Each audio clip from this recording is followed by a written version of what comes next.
Problem number 1 को discuss करना है। तो प्रॉब्लम नंबर 1 को किस तरह डिस्कस करते हैं, देखिए आपसे कॉमन डिफरेंस मांगा जा रहा है। कॉमन डिफरेंस का फार्मूला ये होता है A2 में से A1 निकालोगे, यानी इससे ये निकालोगे। देखिए 16 में से 9 निकाल दोगे तो कितना आएगा 7। फॉर एग्जांपल अगर आप वेरिफिकेशन चाहते हैं तो 23 में से अगर मैं 16 निकालूँ वो भी 7 आता है। चलो ये कॉमन डिफरेंस हो गया। अब आते हैं next to term. Next to term मतलब हमने A4 फाइंड करना है। A4 क्या होता है, A3 में से D को ऐड कर दोगे तो A3 क्या है, A3 की वैल्यू क्या है 23। 23 में से कितना ऐड होगा 7, तो ये आ जाएगा 30। तो ये आ जाएगा 30। फिर 30 में से मज़ीद 7 ऐड कर दोगे तो ये A4 5th टर्म आ जाएगी। ठीक है, तो ये वो नेक्स्ट टर्म आ गए। ठीक हो गया। अब नेक्स्ट, अब देखिए अब हमने प्रॉब्लम नंबर 2 को डिस्कस करना है। प्रॉब्लम नंबर 2 क्या डिस्कस होता है कि आपको एक सीक्वेंस गिवन है। ठीक है, आपने क्या निकालना है, कॉमन डिफरेंस। कॉमन डिफरेंस क्या होता है कि ये टर्म आगे होगा फिर माइनस ये होगा, यानी 5 प्लस 2 स्क्वायर रूट से मैं 5 निकाल दूंगा तो -5 + 5 कैंसिल होगा, तो इसका कॉमन डिफरेंस क्या होगा स्क्वायर रूट 2। अब हमने 4th टर्म निकालना है, यानी ये A4 है और ये क्या है A5 है। 4th टर्म किस तरह होता है, 4th टर्म का आपको पता होगा कि A3 टर्म जो है उसमें क्या डाल दोगे D। तो देखिए A3 आपके सामने ये है, ठीक है, और मैंने किस में क्या डाल दिया स्क्वायर रूट 2। अब हमें पता है कि जब स्क्वायर रूट सेम हो तो इसका 2 इसके 1 के साथ 8 होगा, 5 खुद आगे आएगा तो ये 3 स्क्वायर रूट 2 आ जाएगा। 5th टर्म किस तरह फाइंड कर दोगे, तो A5 आ जाएगा, यानी 4th में क्या ऐड कर दोगे D। तो 4th टर्म तो हमारे पास ये आ चुका है, इसमें D ऐड कर दोगे। D की वैल्यू क्या है स्क्वायर रूट 2, तो 5 अपनी जगह, 3 में से 1 को ऐड कर दोगे तो ये क्या बनेगा 4th। तो हमारे 4th और 5th टर्म ये आ गए। ठीक होगा, ये भी ओके हो गया।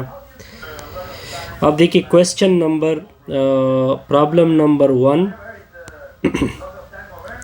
प्रॉब्लम नंबर क्या है 1 है, और प्रॉब्लम नंबर 1 में हमने फर्स्ट 3 टर्म बताने हैं, यानी A1 आपको ऑलरेडी गिवन है, आपने बताना है A2 का और A3 की वैल्यू। तो आपको कॉमन डिफरेंस गिवन है, तो A2 किस तरह होगा कि A1 में क्या ऐड होगा D। देखिए ये A1 है और ये D ऐड हो चुका है, कितना आ चुका है 15। A3 किस तरह फाइंड होगा कि A1 में ऐड होगा A2 में ऐड होगा D, तो A2 की वैल्यू 15 आ गई और D की वैल्यू 13, तो ये कितना आएगा 28। ठीक हो गया। तो हमारे फर्स्ट 3 टर्म आपके सामने ये आ जाएंगे। ठीक हो गया। अब देखिए आपने an+1 फाइंड करना है और A2n फाइंड करना है। तो आपको an की वैल्यू क्या गिवन है 4 + 3n, तो n की जगह पुट कर दोगे n+1 क्योंकि हमें ये चाहिए था, तो 4 + 3 × n+1। ओके, तो ये an+1 हो जाएगा 4, 3 मल्टीप्लाइड होगा 3n+3, तो 3 × 4 क्या होगा 7 बनेगा, तो 7 + 3n आ जाएगा। ये बिल्कुल ठीक आ रहा है।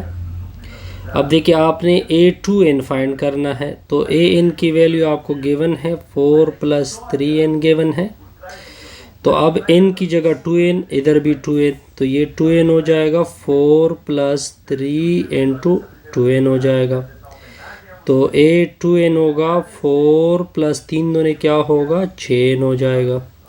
ये क्वेश्चन भी क्या हो गया जी। अब देखिए आपने क्या फाइंड करना है, अब आपने A14 फाइंड करना है। देखिए मैं यहाँ पे सोल्यूशन कर रहा हूँ।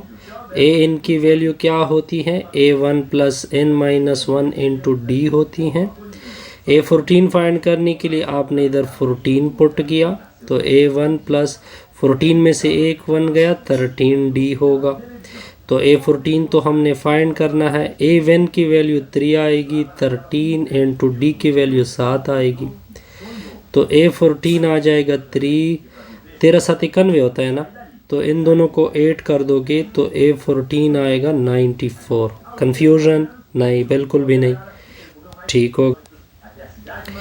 अब नेक्स्ट देखते हैं प्रॉब्लम नंबर 4, फिर प्रॉब्लम नंबर 7 को देखते हैं।